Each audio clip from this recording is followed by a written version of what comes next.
Right, తమిళనాడులో big blasting news చూస్తున్నాం. So దేశ రాజకీయాలు మొత్తం కూడా ప్రస్తుతం తమిళనాడు వైపుగా చూస్తూ ఉన్నాయి. ఎందుకంటే ఏదైతే మొన్న వచ్చిన ఫలితాలు ఉన్నాయో 5 రాష్ట్రాల ఫలితాల్లో ముఖ్యంగా తమిళనాడులో అక్కడ ఏదైనా పార్టీ ప్రభుత్వాన్ని ఏర్పాటు చేయాలంటే 118 సీట్లు మ్యాజిక్ ఫిగర్ రావాలి. కానీ ఏ పార్టీ కూడా మ్యాజిక్ ఫిగర్ దాటినటువంటి పరిస్థితి కనిపించింది. అయితే టీవీకే అధినేత విజయ్ సినీ నటుడు తను పెట్టినటువంటి పార్టీ ఏదైతుందో టీవీకే పార్టీని అతిపెద్ద పార్టీగా అక్కడ తమిళనాడు అవతరించింది. 108 సీట్ల వరకు కూడా అది కైవసం చేసుకుంది. కానీ ప్రభుత్వాన్ని ఏర్పాటు చేయాలంటే విజయ్కి కావాల్సింది, టీవీకే పార్టీకి కావాల్సింది 118 సీట్లు. అయితే డిఎంకేలో పొత్తున్నటువంటి కాంగ్రెస్ పార్టీ ఇప్పటికే తమ మద్దతును అంటే 5 మంది ఎమ్మెల్యేలు ఆల్రెడీ టీవీకే విజయ్తో కలవడం జరిగింది. ఇప్పుడు వారి సంఖ్య 112కు చేరింది. ఈ 112 మంది ఎమ్మెల్యేలతోని ఉన్నటువంటి లేఖతోని ఈరోజు సాయంత్రం సమయంలో టీవీకే అధినేత విజయ్ తమ పార్టీని ప్రభుత్వాన్ని ఏర్పాటు చేయాలంటూ తమిళనాడు గవర్నర్ని కలవడం జరిగింది. అయితే అక్కడ సంఖ్యాబలం ఏదైతుందో సరైన బలం లేదు అని చెప్పేసి గవర్నర్ చెప్పడంతో ఒక్కసారిగా కంగు తిన్నాడు టీవీకే విజయ్. సో 118 మంది ఎమ్మెల్యేలు ఉంటేనే మీరు ప్రమాణ స్వీకారం చేయొచ్చు, మీరు ప్రభుత్వాన్ని ఏర్పాటు చేయొచ్చు. కానీ మీ దగ్గర సంఖ్యాబలం చాలా తక్కువ ఉంది, ఇంకా 6 మంది కావాలి.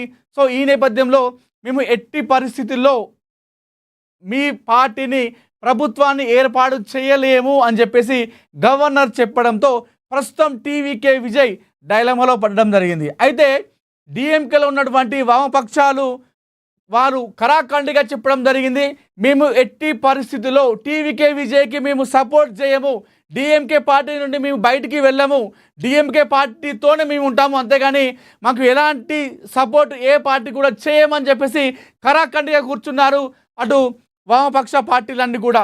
ప్రస్తుతం టీవీకే విజయ్తో కలిసింది కేవలం కాంగ్రెస్ పార్టీ మాత్రమే. వేరే ఇతర పార్టీలు ఏవి కూడా అటు చిన్న పార్టీలు కావచ్చు, వామపక్షాలు కావచ్చు, అదేవిధంగా ఇతర ఏ పార్టీలు కూడా టీవీకే విజయ్తో కలవడానికి ఇష్టంగా లేరు అని చెప్పుకోవచ్చు. అయితే ఈ నేపథ్యంలో రాజకీయాలు అక్కడ పావులు కదుపుతున్నారు అక్కడ ఉన్నటువంటి నాయకులు మొత్తం కూడా. అయితే డిఎంకే, అన్నా డిఎంకే ఈ 2 ప్రధాన పార్టీలు, ఈ 2 కూడా తమిళనాడు రాజ్యంలో అతిపెద్ద పార్టీలు అని చెప్పుకోవచ్చు. ఇవి 2 కూడా ద్రవిడ పార్టీలు. అయితే డిఎంకే పార్టీకి 76 ఏళ్ళ చరిత్ర ఉంది తమిళనాడులో. అదేవిధంగా అన్నా డిఎంకే పార్టీ ఏఐఏ డిఎంకే ఈ పార్టీకి 54 ఏళ్ళ చరిత్ర ఉందని చెప్పుకోవచ్చు తమిళనాడులో. అయితే ఈ 2 పెద్ద పార్టీలను కాదని కేవలం టీవీకే పార్టీ విజయ్కి పట్టం కట్టారు అక్కడ ఉన్నటువంటి ఓటర్లు. అయితే ఇప్పుడు ఈ సమయంలో టీవీకేకి అక్కడ ప్రమాణ స్వీకారం చేయడానికి కానీ ప్రభుత్వాన్ని ఏర్పాటు చేయడానికి కానీ ఎలాంటి అక్కడ సంఖ్యాబలం లేదు, సరైన బలం లేదు.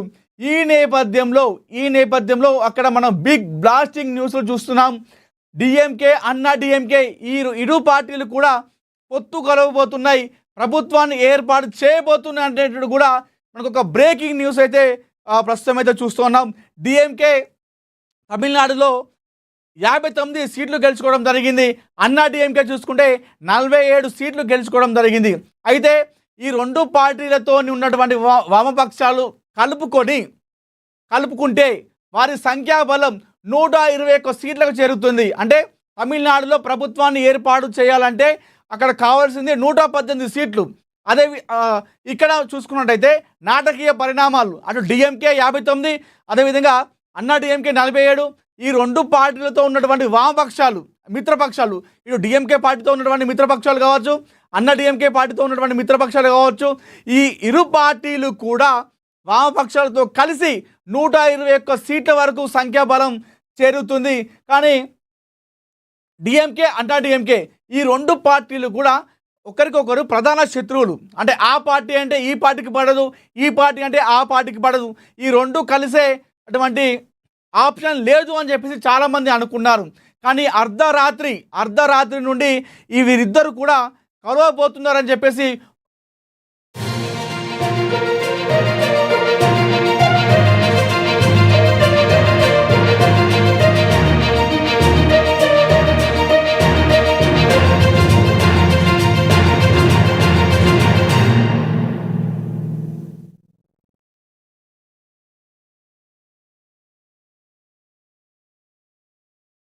అయితే తమిళనాడులో డిఎంకే అన్నా డిఎంకే ఈ ఇరు పార్టీలు కూడా కలిసే ఆప్షన్ లేదని చెప్పేసి చాలామంది అనుకున్నారు. కానీ తమిళనాడులో రాజకీయాలు చూస్తూ ఉంటే చాలా ఉత్కంఠగా చాలా ఆసక్తిగా అనిపిస్తున్నాయి. అర్ధరాత్రి వేళ డిఎంకే అన్నా డిఎంకే ఇరు పార్టీలు కూడా కలిసి నూతన ప్రభుత్వాన్ని ఏర్పాటు చేసే విధంగా అక్కడ పావులు అయితే కదుపుతున్నారు అక్కడ నాయకులంతా కూడా. సో ఇరు పార్టీల నేతలు కలిసినటువంటి వీడియో పళనిస్వామి కావచ్చు, అదేవిధంగా స్టాలిన్ ఇరు నేతలు కలిసినటువంటి పాత వీడియోను ప్రస్తుతం వైరల్ చేయడం జరుగుతుంది.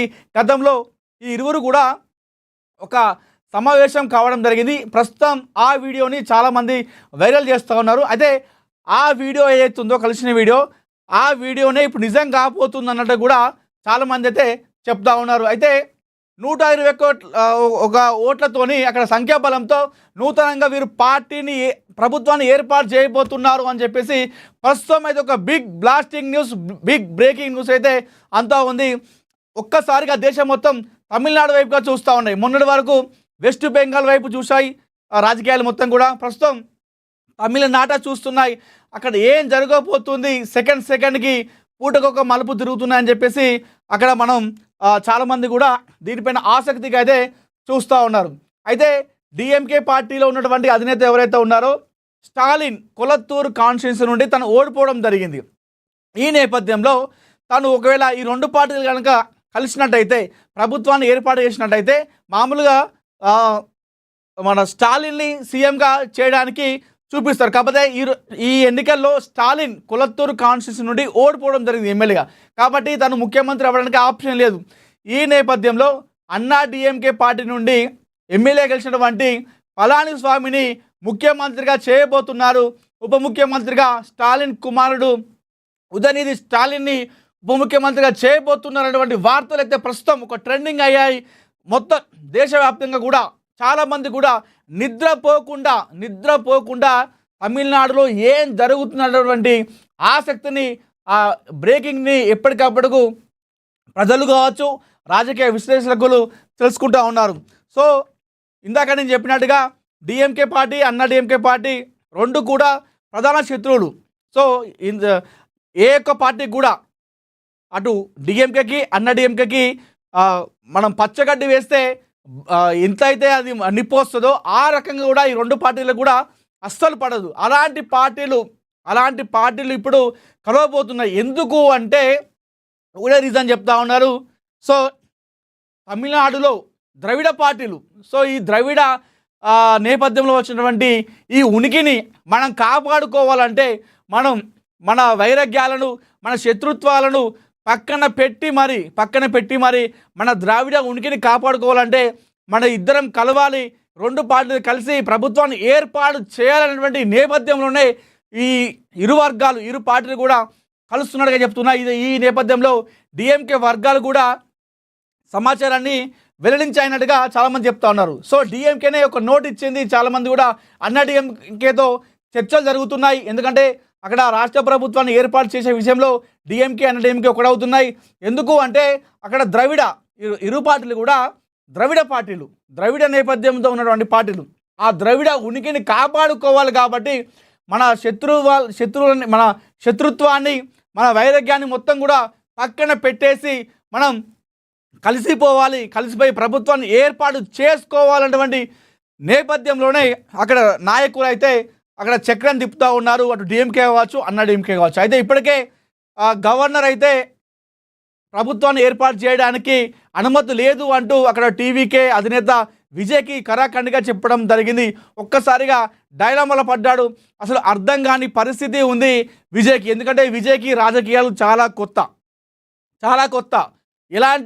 ఇలాంటి సమయంలో రాజకీయ చతురత ఎంతో అవసరం. మరి అలాంటి నాయకులు టీవీకే విజయ్కి ఉన్నారంటే ఆ పార్టీలో ఎవరు కూడా లేరు. ప్రస్తుతం అక్కడ కాంగ్రెస్ పార్టీ మద్దతు ఇచ్చింది. కాంగ్రెస్ పార్టీ కేవలం 5 సీట్లు మాత్రమే ఉన్నాయి గెలుచుకుంది.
విజయ్ 108 సీట్లు గెలిచాడు. అతిపెద్ద పార్టీగా తమిళనాడులో టీవీకే పార్టీ అవతరించింది.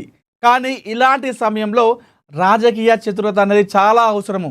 సీట్లు గెలవగానే అంటే మనం ఒక సామెత ఉంటుంది, ఇల్లు అలకగానే పండుగ కాదు అని చెప్పేసి. సో సీట్లు గెలవగానే ముఖ్యమంత్రి అయిపోరు. ఇలాంటి సమయంలోనే రాజకీయ చతురత చాలా అవసరం. ఎలా ప్రవర్తించాలి, రాజకీయాలను ఎలా తిప్పాలి, ఎక్కడ చక్రం తిప్పాలి, ఎవరితో మీట్ అవ్వాలి, ఎవరితో ములాఖాత్ అయ్యి ఏ విధంగా ముందుకెళ్ళాలి, ప్రభుత్వాన్ని ఎలా ఏర్పాటు చేయాలన్నటువంటి అలాంటి దాంట్లో కూడా విజయ్కి తెలిసి ఉండాలి. కానీ విజయ్ రాజకీయాల్లోకి చాలా కొత్త. కేవలం 2 సంవత్సరాల కిందనే టీవీకే అనేటువంటి పార్టీని పెట్టడం జరిగింది. సో తను రాజకీయాలకు వచ్చి ఒకసారి ప్రతిపక్ష నేతగా ఉంటేనేమో ఇవన్నీ తనకు అవగాహన వచ్చేది. కానీ ప్రస్తుతం విజయ్కి ఈ రాజకీయాల గురించి అంటే ప్రచారం చేయొచ్చు, ప్రసంగాలు ఇవ్వచ్చు, యువకులని ఉత్తేజపరుస్తూ చాలా జోష్గా ఇవన్నీ చేయొచ్చు. కానీ రాజకీయాలని ఎలా మలపాలి, ఆ చతురత ఏంటి అనే విషయంలో విజయ్ మనం చాలా జీరో అని చెప్పుకోవాలి. ఇప్పుడు అక్కడ అదే జరిగింది. విజయ్కి ఈ రాజకీయం పట్ల ఎలాంటి అవగాహన లేవడంతో ప్రత్యర్థులు దాన్ని వారి వైపు మలుచుకొని ఇప్పుడు రాజకీయాలు చేస్తూ ఉన్నారు. ఏ విధంగానైనా విజయ్ని తొక్కేయాలి. ప్రస్తుతం అక్కడ 108 సీట్లు వచ్చినప్పటికి కూడా కాంగ్రెస్ పార్టీ మద్దతు ఇచ్చినప్పటికి కూడా 112 వరకే తన ఫిగర్ అనేది ఆగిపోయింది. మ్యాజిక్ ఫిగర్కి ఇంకా 6 సీట్ల దూరంలోనే విజయ్ ఉన్నాడు. సో ఈ 6 సీట్లు రావాలంటే చిన్న చిన్న పార్టీలు ఉన్నాయి, అటు పిఎంకే కావచ్చు, వీకేసీ కావచ్చు, ఇవన్నీ ఉన్నప్పటికి కూడా ఆ పార్టీలు ఏవి కూడా మేము డిఎంకే పార్టీతోనే ఉంటాము, డిఎంకే పార్టీతోనే మాకు ప్రయాణం ఉంటుంది, మీ పార్టీని విడిచి టీవీకే పార్టీకి ఎట్టి పరిస్థితుల్లో మేము మద్దతు ఇవ్వం. ఆ పార్టీ ప్రభుత్వం ఏర్పాటు చేయడానికి మేము ప్రతిపక్షంలో ఉన్నా మంచిదే, కానీ డిఎంకే పార్టీతోనే మా ప్రయాణం అంటూ కూడా వామపక్షాలు చెప్పడంతో ఒక్కసారిగా కంగు తిన్నారు. అటు కాంగ్రెస్ పార్టీ కానివ్వండి, ఇటు టీవీకే పార్టీ కానివ్వండి. ఎందుకంటే అస్సలు ఊహించలేదు. కానీ విజయ్ ఒక కాంగ్రెస్ పార్టీ మద్దతు మాకు ఇస్తే సరిపోతుందని చెప్పేసి విజయ్ అనుకున్నాడు. అదేవిధంగా కాంగ్రెస్ పార్టీ కూడా మేము సపోర్ట్ చేస్తే సరిపోతుంది, ప్రభుత్వం ఏర్పాటు చేయొచ్చు అని చెప్పేసి అనుకున్నారు. కానీ ఇక్కడే ఇరువురు కూడా తమిళనాడులో అటు కాంగ్రెస్ పార్టీ కావచ్చు, టీవీకే పార్టీ కావచ్చు, 2 కూడా బొక్కబోర్లో పడ్డాయి. తాము వేసుకున్న అంచనాలన్నీ కూడా తారుమారయ్యాయి, కింద మీద అయిపోయి ఇప్పుడు అక్కడ రాజకీయ సమీకరణలు మొత్తం కూడా పూర్తిగా మారిపోయాయని చెప్పేసి మనం ప్రస్తుతం ఉన్నటువంటి ఈ రాజకీయాలు చూస్తే మనకు అర్థమైపోతుంది క్లియర్గా తమిళనాడులో. మరి నెక్స్ట్ ఏం చేయబోతున్నాడు విజయ్? ఇప్పటికే గవర్నర్ దగ్గరికి వెళ్ళిండు విజయ్. అక్కడ వెళ్ళగానే గవర్నర్ సరైన బలం లేదు అని చెప్పేసి మీరు